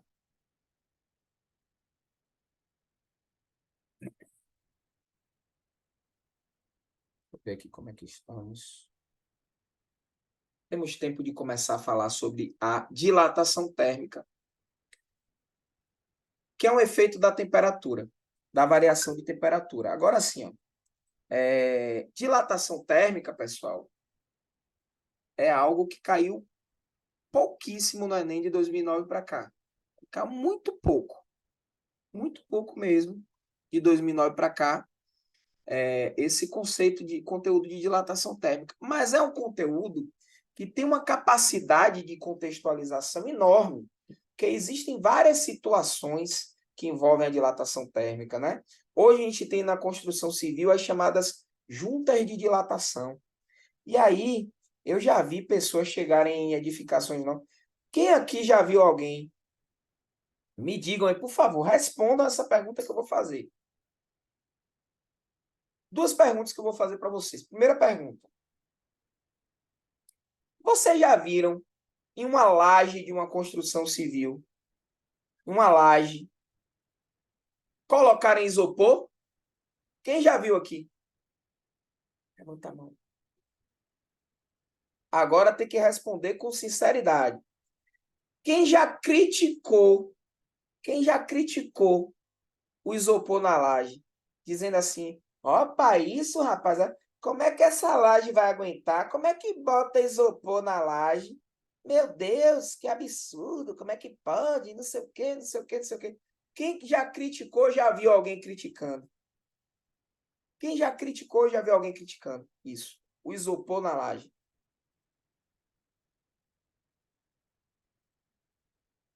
Tem gente que critica o isopor na laje. Ó, Juliana, nunca entendi isso. Pois bem, pessoal, o isopor na laje, o isopor utilizado na construção civil, ele, além de agir como agente hipermeabilizante, porque o isopor ele é um material apolar, né? Então, além de agir como agente hipermeabilizante, e além de fornecer isolamento acústico e térmico, porque ele é um péssimo condutor de calor e porque ele dificulta a propagação das ondas sonoras. Além desses fatores, ele vai impedir que as lajes elas apresentem rachaduras a longo prazo. Vai evitar essas rachaduras. Por quê, professor? Porque eles vão funcionar como juntas de dilatação. Na medida em que a laje começar a dilatar, ela vai ter para onde crescer. Por quê? Porque ela vai comprimir o isopor, ela vai amassar o isopor. E isso vai impedir que a laje ela rache, ela entre em rachadura. Então serve para isso, viu, pessoal? O isopor na construção civil. Isso é engenharia de materiais, gente. Isso aí é você estudar a física de maneira aprofundada para melhorar as construções, as edificações, certo? Então, quem pretende aqui estudar engenharia civil, enveredar para essa área da engenharia civil, vai ver que existe uma matéria, né? Eu peguei essa matéria na faculdade, que é chamada de Mecânica e Tecnologia dos Materiais, né? Ou Tecnologia e Mecânica dos Materiais, é chamada TMM. É uma disciplina aí que é o terror da engenharia civil, viu? Quando você chega em TMM, você chega na disciplina que é gargalo, viu? Que é gargalo. É a disciplina que afunila o curso. Vai mostrar quem é que vai se formar em engenharia e quem é que não vai se formar. É uma disciplina bem complexa, mas que vai envolver conceitos relacionados a isso aí. Bom, e o que é a dilatação? Tá? Bom, a dilatação ela vai ocorrer porque quando a gente varia a temperatura de um corpo, né? Quando a gente varia a temperatura de um corpo, vai acontecer um aumento entre o espaço, a distância de uma molécula para outra, porque as moléculas vão estar mais agitadas, a amplitude de oscilação delas aumenta e o espaço, a distância de uma molécula acaba aumentando com relação à outra. Quando isso a gente observa isso, a gente diz que o corpo dilatou. Em geral, isso acontece em virtude do aumento de temperatura, né? É o geral. Isso aqui que eu estou mostrando para vocês são os casos gerais. Tem exceções, professor? Tem exceções, a gente vai ver qual o caso ou quais os casos de exceção. Bom, a contração térmica vai ser o efeito oposto, né? vai ser o efeito oposto. Vai ser a situação oposta.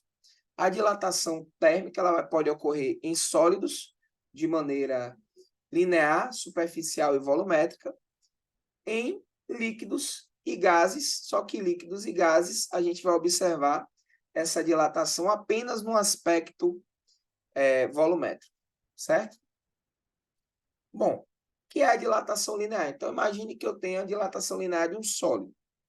Imagine que eu tenha um determinado material que a uma temperatura θ0 inicial, ele tem um determinado comprimento L0 e eu aqueça esse material até uma temperatura θ. O que é que vai acontecer? Ele vai se expandir.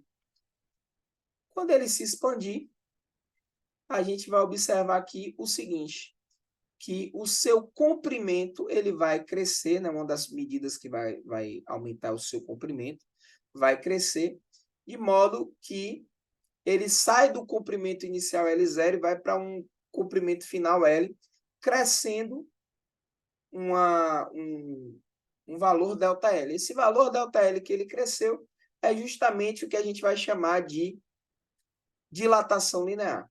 E como é que a gente calcula essa dilatação linear? Bom, essa dilatação linear vai ser dada pelo produto entre L0, que é o comprimento inicial desse material, vezes a variação de temperatura, a diferença de temperatura, vezes uma característica desse material que vai me permitir comparar materiais no que diz respeito à dilatação. Então, toda vez que eu quiser comparar um material no que diz respeito à dilatação, eu vou usar esse parâmetro de comparação. Esse parâmetro de comparação entre os materiais é o que eu vou chamar de coeficiente de dilatação ou coeficiente de expansão térmica, certo? Esse coeficiente de dilatação é o que vai me permitir saber qual material dilata mais facilmente, se é o ouro ou se é o ferro, se é o cobre ou se é o alumínio, certo? A gente vai usar a letra grega alfa para representar isso aí. Então, reorganizando aqui a nossa equação, a gente tem que a dilatação linear, ΔL, vai ser igual ao comprimento inicial L0, vezes o coeficiente de expansão linear, alfa, vezes a variação de temperatura. Certo? Isolando aqui o nosso alfa, a gente pode dizer que o alfa vai ser o ΔL dividido por L0 vezes Δθ. Então, a gente pode determinar o coeficiente de dilatação dessa forma. No Sistema Internacional de Medidas, a gente vai ter ali, ó, ΔL é metro, L0 é metro também, Δθ é graus Celsius ou Kelvin, tá, gente? A gente vai poder utilizar o recíproco do grau Celsius como unidade de medida. Essa, na realidade, é a unidade usual. Mas como é variação de temperatura em Celsius é equivalente à variação de temperatura em Kelvin. Então, você usar grau Celsius a -1 ou Kelvin a -1 para representar a coeficiente de dilatação linear, você vai estar fazendo basicamente a mesma coisa. Bom, o comprimento final vai ser o inicial mais o tanto que ele dilatou, né? A gente pode dizer o seguinte, que o comprimento final, botando em evidência ali o L0, vai ser L0, 1 mais alfa Δθ. Ok? Bom. Então, essa é a dilatação linear para um material que encontra-se no seu estado, o quê, pessoal? Sólido. Material que encontra-se no seu estado sólido. Beleza? Tranquilo?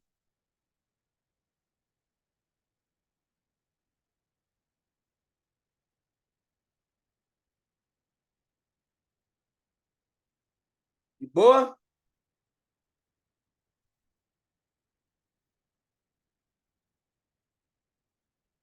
Alguma dúvida? Algo a perguntar?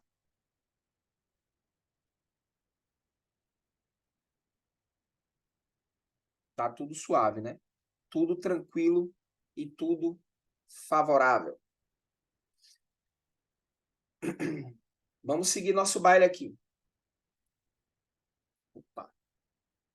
Gente. Vamos seguir nosso baile aqui. Bom, vamos fazer um estudo gráfico dessa dilatação linear.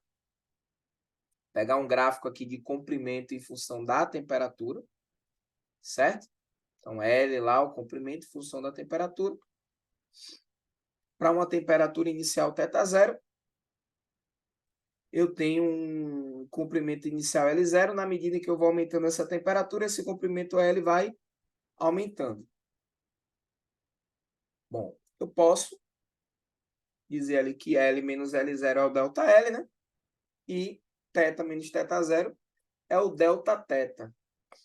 Bom, se a gente pegar esse ângulo ρ formado nesse triângulozinho aí, esse ângulo ρ, qual o significado físico desse ângulo ρ? O significado físico desse ângulo ρ vai ser justamente L0 vezes alfa. Só que L0 é um comprimento, né, inicial. E aí a gente vai ter que isso vai ser o coeficiente angular dessa reta. Vai medir a inclinação dessa reta. Eu posso dizer que ΔL sobre Δθ é o cateto oposto sobre o cateto adjacente desse triângulo retângulo. E isso é a tangente.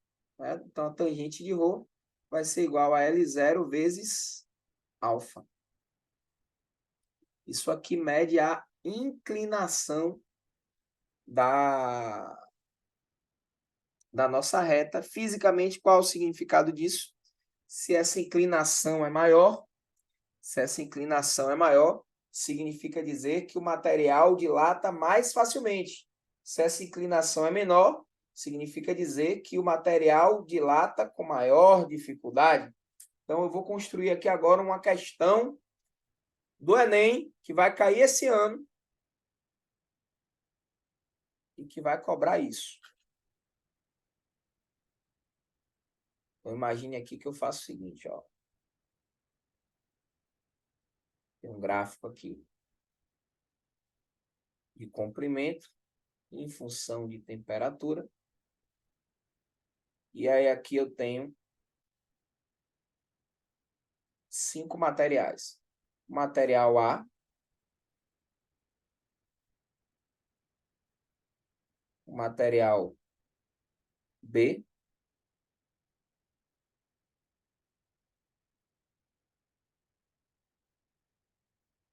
material C.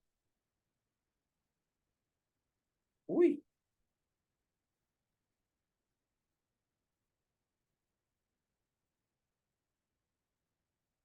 O material D e o material E. E aí, gente, vou construir uma questão Enem aqui agora. Ó. Um engenheiro está analisando amostras de 5 vigas para utilizá-las numa construção de uma edificação. Estou criando aqui agora essa questão na minha mente. O gráfico a seguir representa a variação do comprimento de cada uma dessas 5 vigas em função da temperatura. Considerando que o engenheiro deseja comprar a viga do material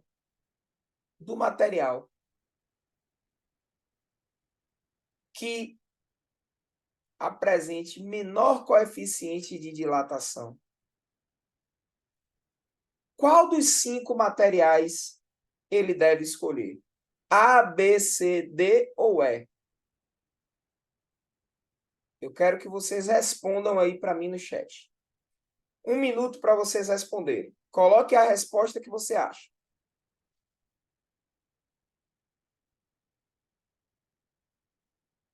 Pode ir colocando.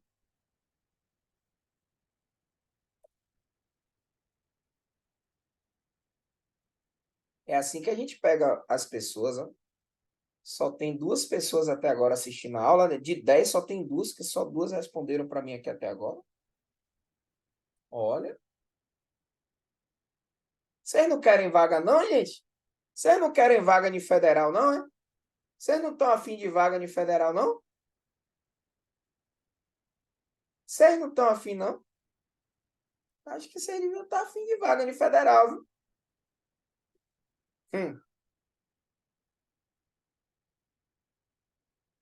E aí?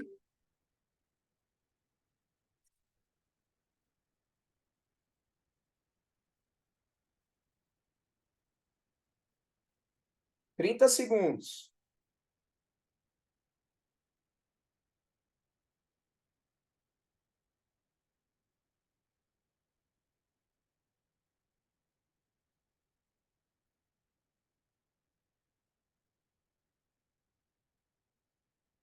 10 segundos.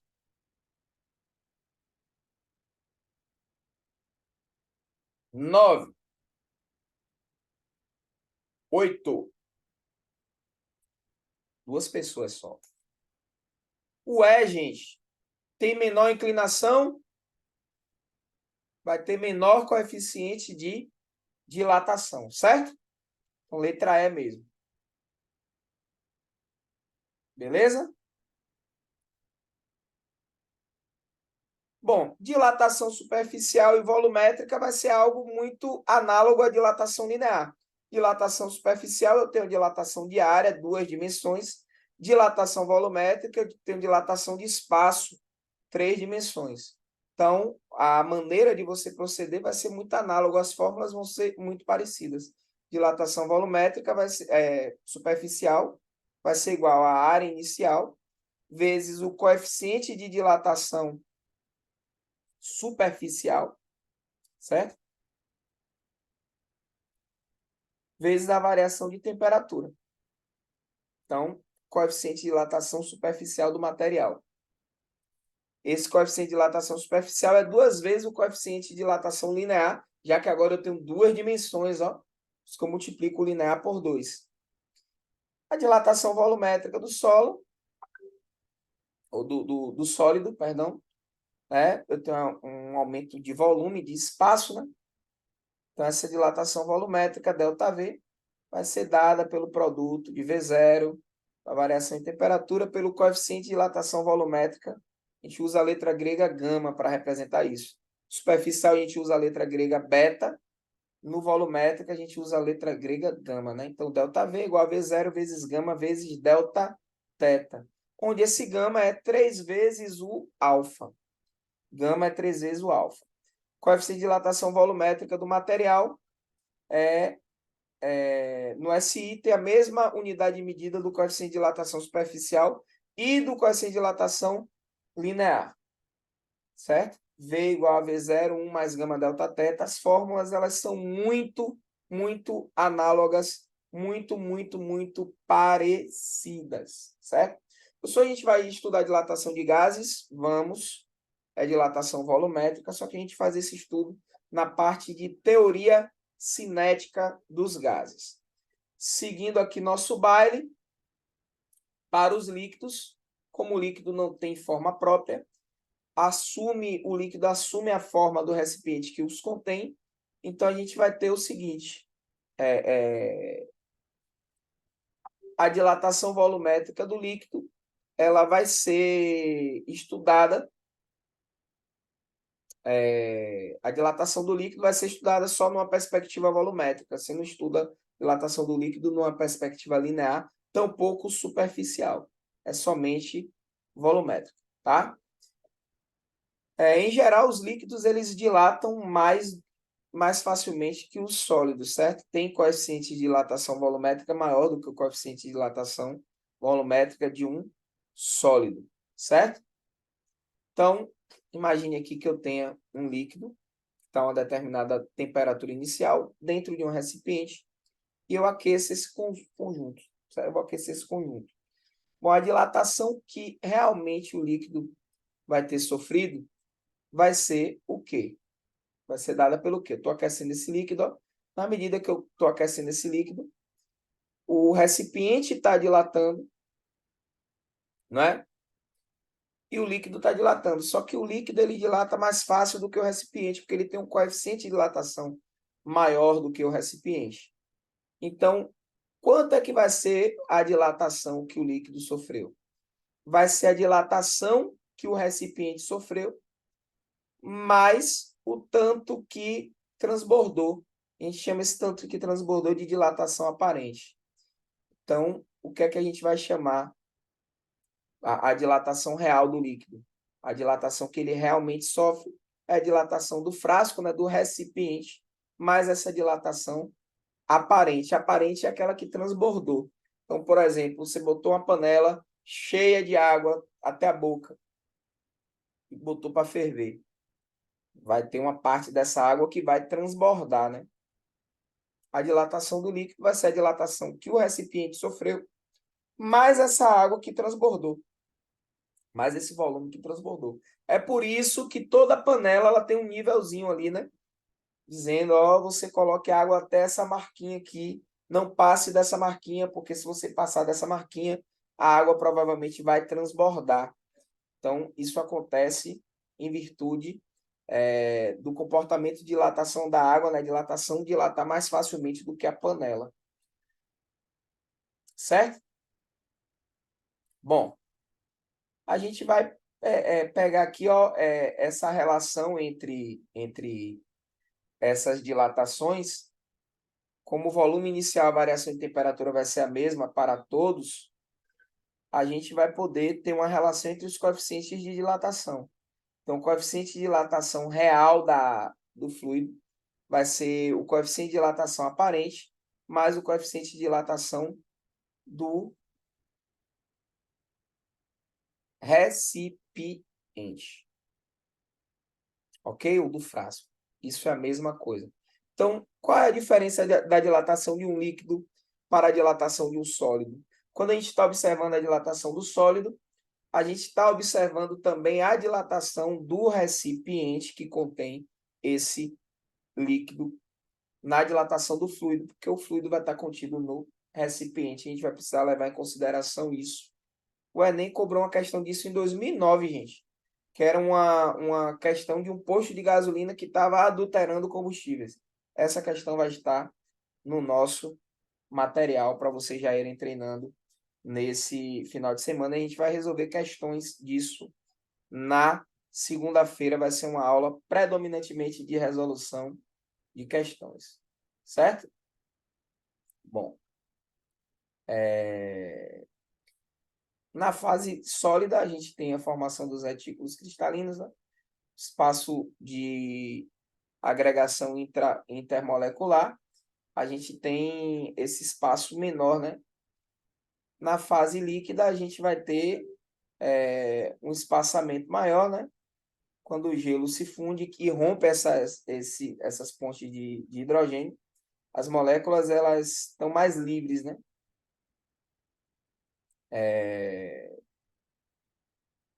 O que é que vai acontecer? O que é que vai acontecer? Curiosamente, nessa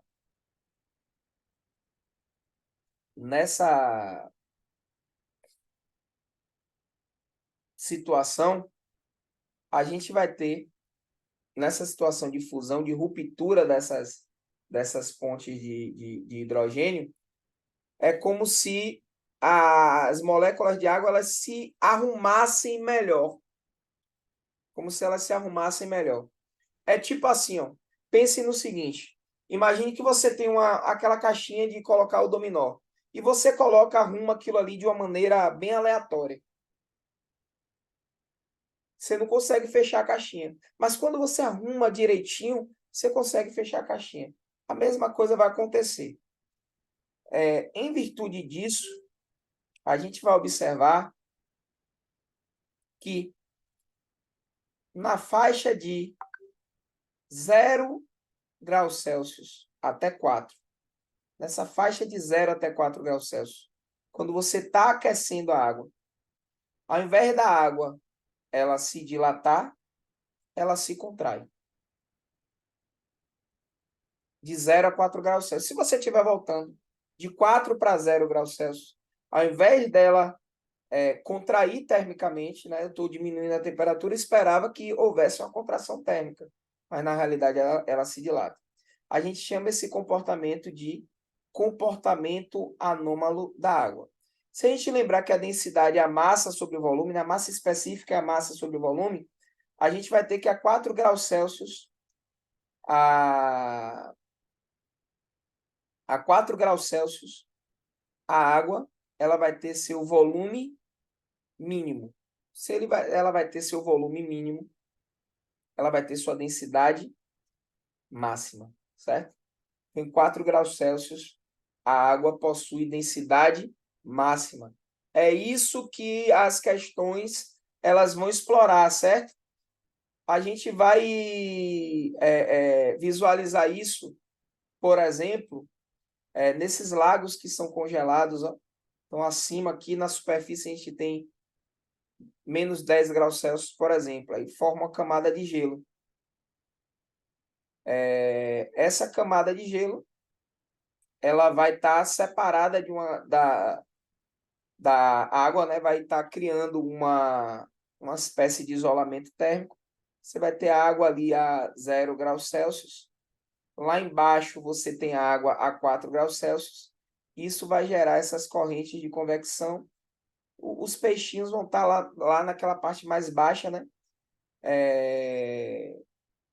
E aí eles não vão morrer por congelamento, né? Eles vão conseguir sobreviver dentro desse lago, porque essa parte mais de baixo, devido a esse isolamento térmico que é promovido pela camada de gelo, devido a esse isolamento térmico, a gente tem uma parte da água se mantendo no estado líquido, e aí os peixinhos eles conseguem sobreviver aí dentro, certo? Na medida que você vai diminuindo essa temperatura, né? Você vai aumentando essa camada de gelo, só que ainda assim você vai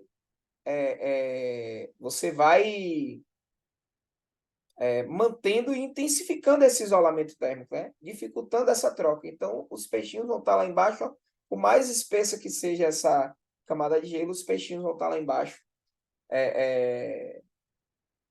permanecendo vivos, certo? Outra coisa, no Polo Norte a gente tem os iglus, né, que são as casas dos esquimós, são casas de gelo. Por quê? Porque o gelo ele é um isolante térmico, então vai impedir a troca de calor entre o meio interno e o meio externo. Então dá para morar dentro de uma casa de gelo. Os esquimós fazem isso, certo, galera? Já concluí o que eu queria para essa aula de hoje. Próxima aula a gente já vai pegar o material, resolver questões e ver como é que isso é cobrado na prova do Exame Nacional do Ensino Médio. Beleza? Desejo a todas as pessoas uma boa noite. Até a próxima, que no caso é segunda-feira, se assim Deus permitir. Um abraço, gente. Tamo junto, viu?